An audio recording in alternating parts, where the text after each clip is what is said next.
everyone, today I'm here to discuss what earnest money is. So if you've never bought a house or sold a house, then you probably don't know. Once you do your house hunt, you find your house, you get it under contract, you're so excited. The first step is turning in your earnest money. Now what your earnest money is it's a good faith monetary amount showing the people that you've got some skin in the game. Generally here in Colorado, it's 1% of the purchase price. Sometimes it's more, it really just depends. Sometimes the lower price points have a little bit lower of an amount to allow more people to have the opportunity to get it.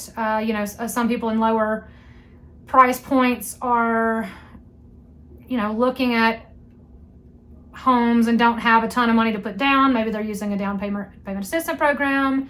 Maybe they're using, gift funds from a family member, and they just don't have a huge chunk of cash right out of the gate.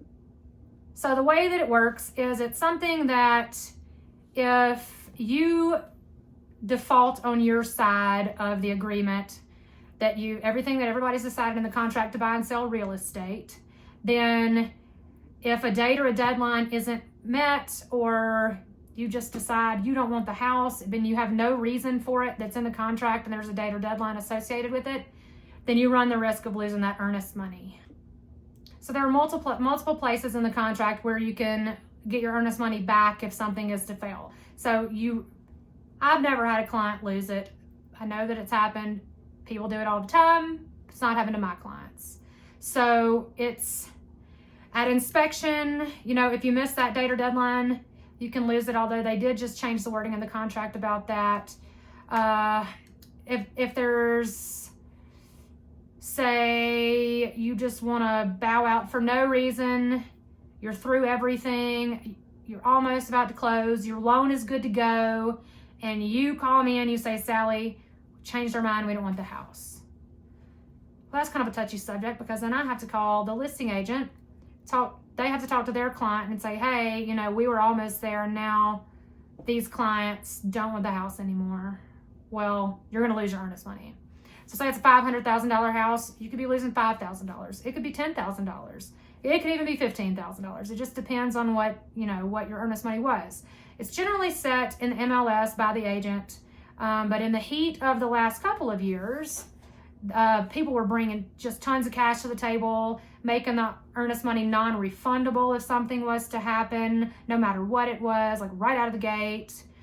I saw people putting in $100,000. Well, if you get somebody that's writing a contract on your house and you're the seller and they have $100,000 non-refundable, you can pretty much guarantee they want that house. Who's going to risk losing $100,000? I don't know anybody who's going to.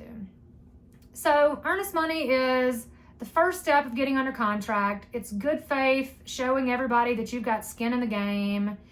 You can get it back if, like, say you get to inspection and something goes wrong and you're like, oh, this is way more than I can handle. We bow out, you get your earnest money.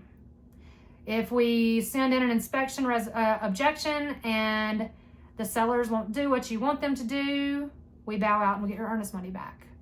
Say there's an event where the title company finds something weird on title. Maybe it's bequeathed to someone in the early days of the gold rush and nobody noticed it on title before now, and it's going to take a lot to get it out of there. Then you get your earnest money and we start over. It does say the house doesn't appraise.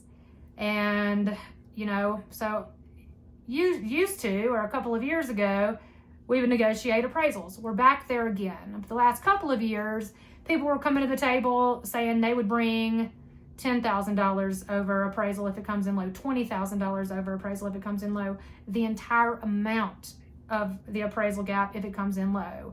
Not really seeing that much right now, but if we are not able to come to some kind of, happy point for everyone with the appraisal, then you get your earnest money back.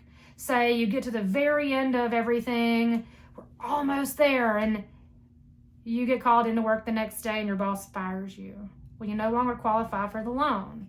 So you've got your loan objection deadline, which we usually put as close to closing as possible within reason, and you get your money back. So, but there's a new date and deadline, and it is loan terms deadline, and that is to make sure that you're happy with the terms of your loan. Do you like your interest rate? Are you okay with the payments? Is everything looking like something that you can move forward on?